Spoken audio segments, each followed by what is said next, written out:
I know from teaching thousands of people at Sydney DJ School, like where I'm from in Sydney, right? That the thing that lots of beginners struggle the most with is the mixing process. Now, here's the thing, right? The mixing process, as I go through it, it's going to seem kind of obvious, right? But as you do it, you jump on. I see it all the time. People jump on and they're getting confused which side's what. And what you really need to do, what I figure out by teaching students is you have to condition them. And that means repetition, exercises to practice, like practice doing something over and over until it becomes natural to them. So they get to a point where they don't have to think about it. It becomes natural. And you can actually play and then you're not thinking. And when you're not thinking, then the magic comes through.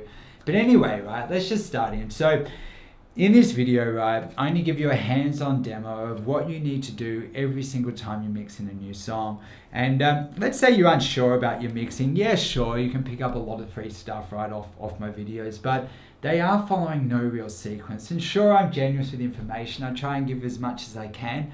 But these videos, they're just me freestyling. They're nothing compared to my online course. Now, I'm not just doing a pitch, but I've just seen how much my online course can help people. Like, I really am a perfectionist. I put so much into it. And the online course, I'm really proud to say that I honestly think it's the best thing out there. And it's definitely, like, it's cheap as, man. Like, and I've just added this whole section with 30 advanced videos because I'm constantly updating and improving it.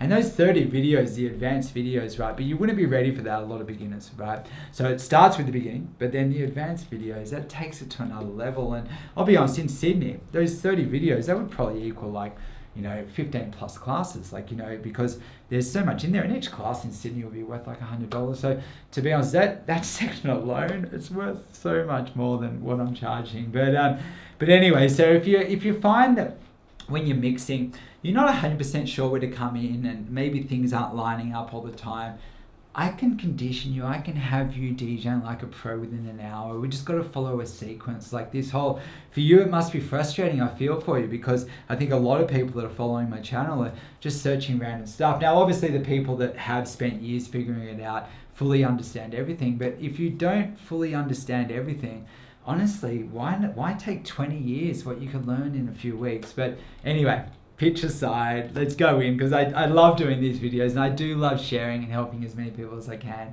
I just know the online course is at a whole other level and people are loving these videos, but these videos are really they're sort of nothing compared to what that course is. But anyway, let's jump in. So the mixing process, this is the steps you're going to do every single time you mix in a new song. So number one, let's say I've got a song playing here.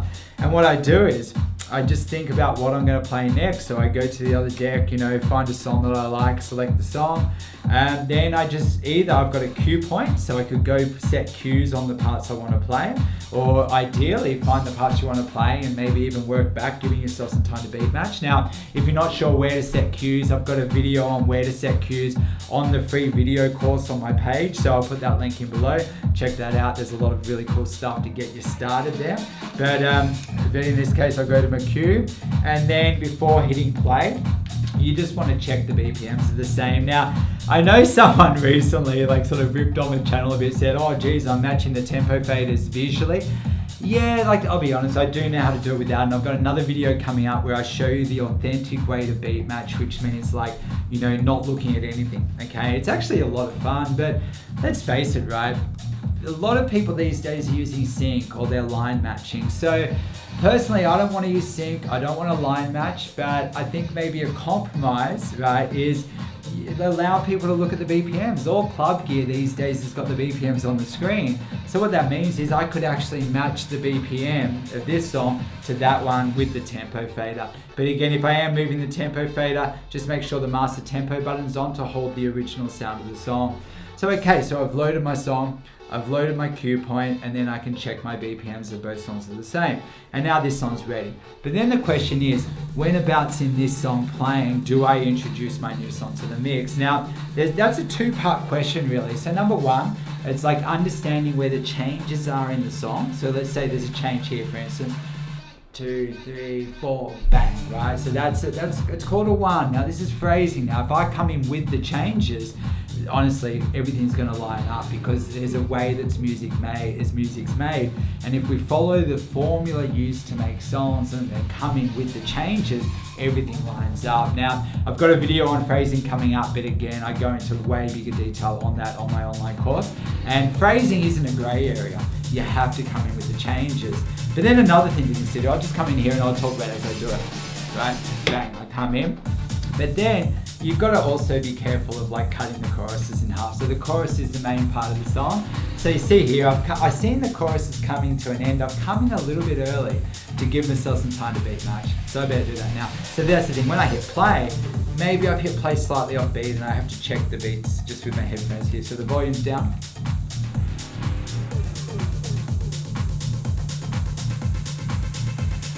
Okay, cool. Then I can prepare my EQ. And that's the thing, there's different ways of doing this. I've got a video coming up on different ways to transition. I personally like getting the EQ down and then actually getting the volume in, not worrying about that, and then working my EQ in. I like that. Okay, by swapping the basses now, this song's on top.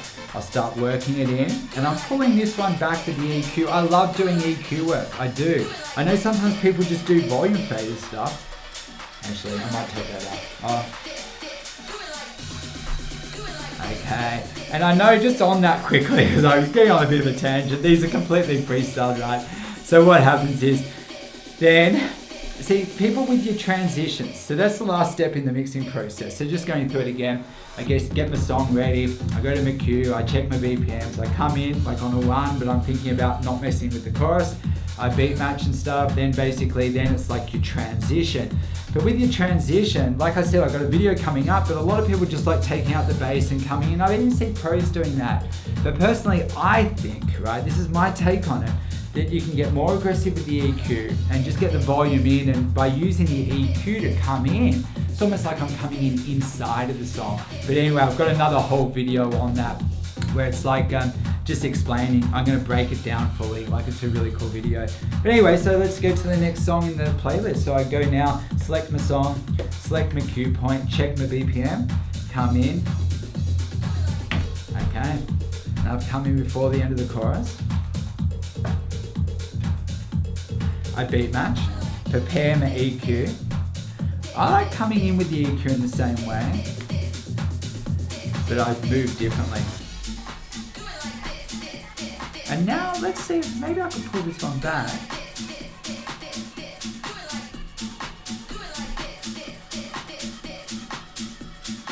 Maybe I can keep this in a bit.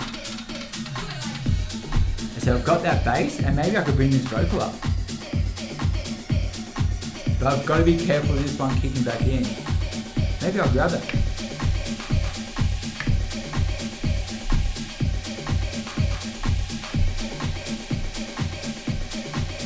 Now I'm just sort of having fun. I'm seeing the drops coming up. I'll probably just make this a little bit shorter.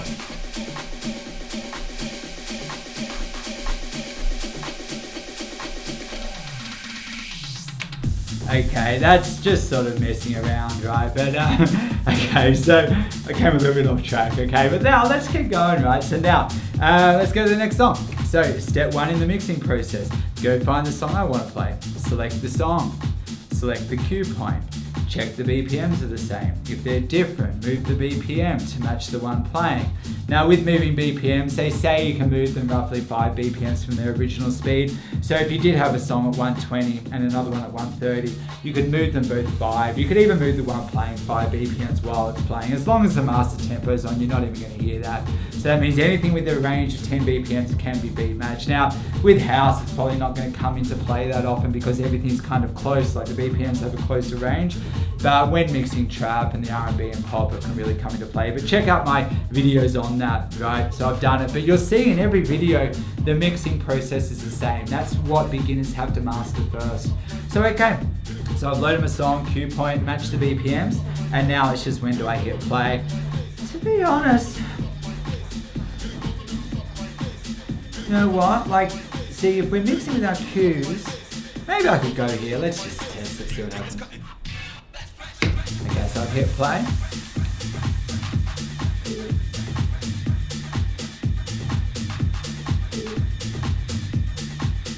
And for those of you not beat matching, right, by ear, like even just this bit, you're missing out. It's honestly a lot of fun going and lining it up. And even if you come in, it's a little bit out and you're doing little like micro moves, right? And you're getting to a point you can hear that. It's actually really cool. Anyway, I've got a video on beat matching. I'll link it in. I'm coming in. Working the EQing. I might start pulling this one back a bit. So I'm going to go the other way on the EQ now. I'm pulling that back. And then I go from the swap. Okay, and see this is down. I've done a fair bit of EQ work there. So this one looks like it's going to kick. I might roll this one out. I like doing everything with the EQ. Okay, that's pretty much the mixing process. I'll do it one more time, but again, I'll link in below. There's a PDF on my website, so if you go to get the free video mini series and stuff, right, I'm actually going to email you like a cheat sheet. So it's like the mixing process, and my advice would be you could pin that up, put it above your decks, and just make sure that you're doing that, because trust me, I just see it over and over. You miss a little thing in the mixing process, so maybe you forget to check the BPMs, you know, that's a big one. Or maybe you don't come in at the right time, you know, or maybe you're not quite sure on your transitions. So just follow this PDF. It's a really good place to start as a DJ. So okay, so let's go number one in the mixing process. Go find a song I like, select the song, select the cue, check the BPMs are the same. Okay. Then once I've got the song ready, then it's like, when do I come in? So not only do I want to come in on a one, like a change, so stuff lines up, but I'm also being mindful of the choruses. So this is sort of approaching a break. So I come in a bit early, give myself some time to beat match.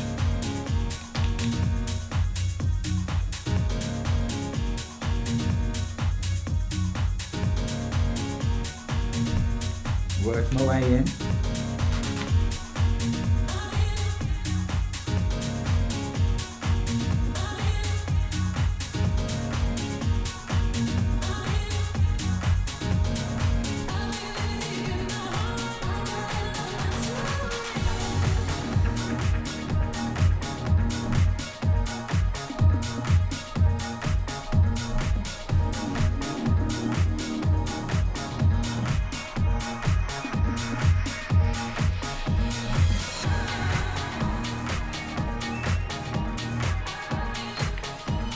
Effects, whatever.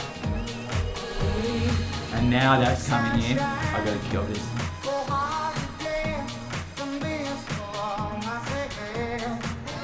And I'm just blending it back. See how much I mean, look at that volume up. See, a lot of people think it's all volume fader work. I disagree. Like, you know, I'm gonna do a video, I think it's coming out either next week or the week after, where I'm gonna just break it down, like having a look at this, like volume fader work versus EQ work. I feel EQ work, not only does it sound better, you get more control of all the different frequencies, but it looks and feels pretty cool too. Anyway, okay, now this may all seem pretty straightforward, right? Especially for people that have been playing for some time, but honestly, after teaching thousands of one-on-one classes in Sydney, I find the thing that everyone has issues with is at first remembering the steps in the mixing process. Now, I hear DJs all the time saying you can figure out how to DJ on your own and you don't need lessons. And honestly, yes, you probably can figure it out on your own, but it comes down to how much you do value your time. For instance, there's things I picked up over like 20-year cycle, right? 20-year lifespan of like DJing. That's how long I was playing for, right? But these things I can teach you in days. I can give you like my real life examples, and I can give you 20 years experience, right? Basically, like you'll be able to pick it up. You'll have my experience. Imagine if you've got my experience now at your age, how far you're going to be able to go. So here's the thing, right? If you're a complete novice or you have some experience, but you feel you benefit from a more organized approach, please check out my online course. I honestly rate it as the best in the world. Now, you may have noticed, right, but my channel is building momentum quickly now, and despite all the really positive comments that I'm receiving, which to be honest, thank you, right? And honestly, you have no idea how much it means to me that, like, basically that I can help you, and that I guess that I'm being recognized for what I do, because I do love what I do, and obviously that's translating well in these videos. But these videos on my channel are just me doing one-shot takes, right? They're nowhere even close to the level of my course. But anyway, I do know what else is out there, and I've been building this off the back of my one-on-one classes in Sydney for the past 4 years. And this course, right, it gets people club ready very quickly and easily. Anyway, learning to DJ is the best thing you'll ever learn to do.